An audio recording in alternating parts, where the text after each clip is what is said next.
Hi!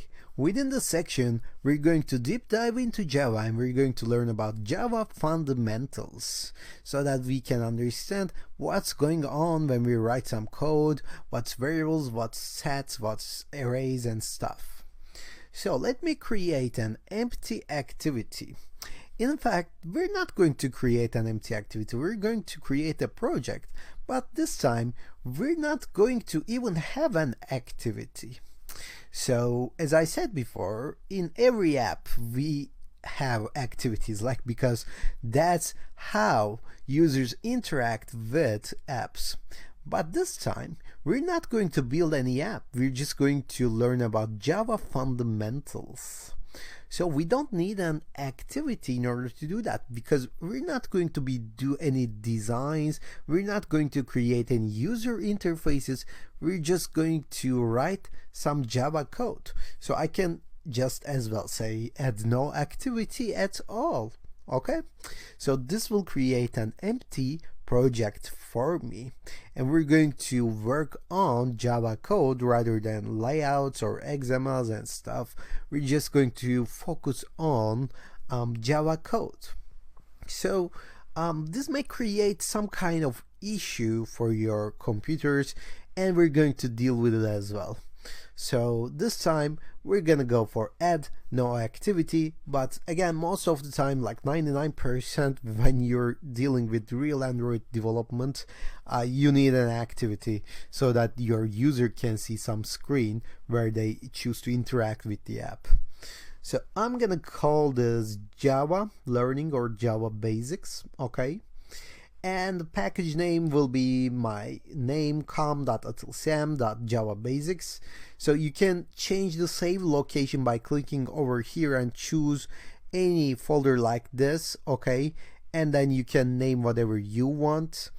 Like this, you can just choose whatever you may want to choose from here and add some slash to write your own folder name like this, Java Basics. If you want, you can just go along with the default, choose Java from language, and minimum API level doesn't even matter at this point. Just go for something like API 28, 23. This is an important choice when it comes to Android development, but this time we're just going to test some Java code. So make sure your Android X artifacts is chosen as well. If it's not choosable, it's good because it will be on by default right now. So after you create your project, this time you won't find anything on your left hand side because there will be some folders, but there will be no main activity.java or main activity.xml. We're going to add them locally, we're going to add them manually so that we can start writing some Java code. So this is what's gonna happen. We're going to wait until it's finished building and you will see this folder empty as it is. So all you have to do is just right click on that folder under your Java with inside your package name, and as you can see, there isn't even a layout folder on your resources folder, okay, because we don't have any activity right now. So in order to make this work, I'm going to add a new Java file over here, Java class. So in order to do that, again, choose the folder that you want to create your Java file in, and this is the folder, and say new and say Java class. Once you do that, you have to choose a name, and we're gonna go for main with a capital M.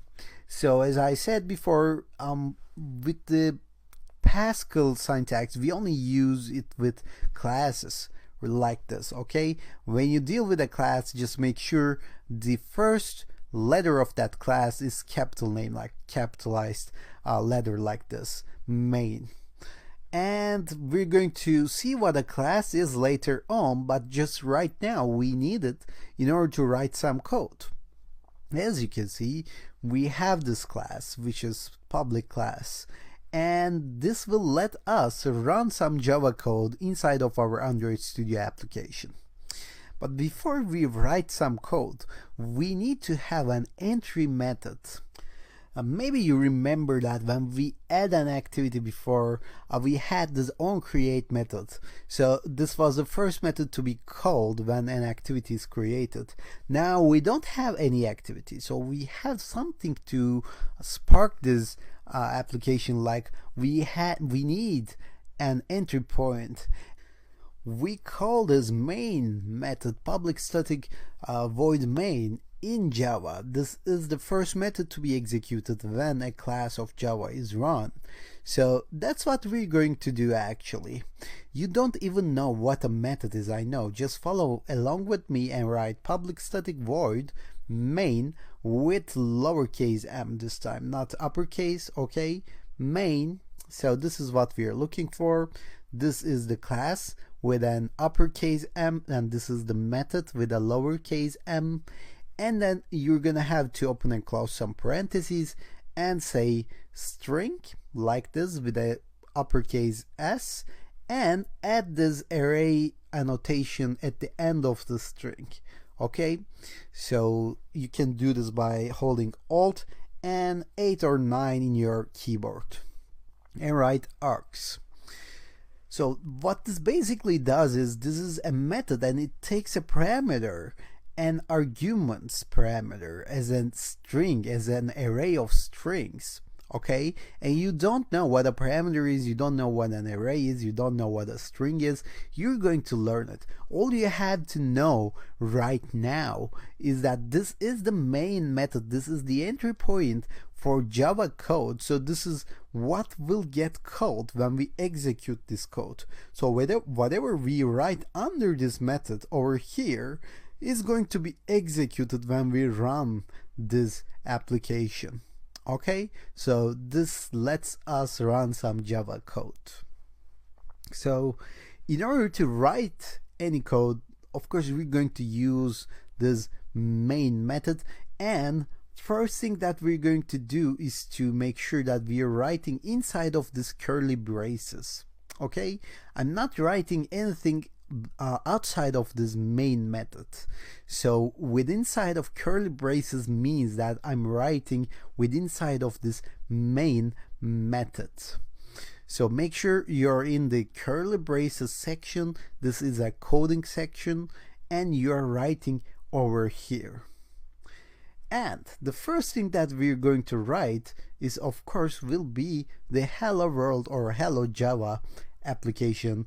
So this is a cliche that every programmer uses when they start a new programming language. They have to write hello world so that they can print out something, they can make it work, and this is the first application for most of the programmers.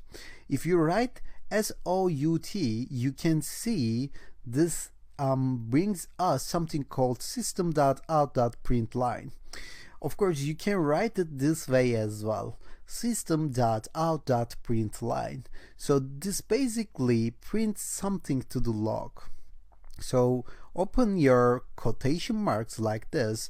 If you hit a quotation mark, it will autocomplete the second one. And between these quotation marks, I'm going to write hello Java.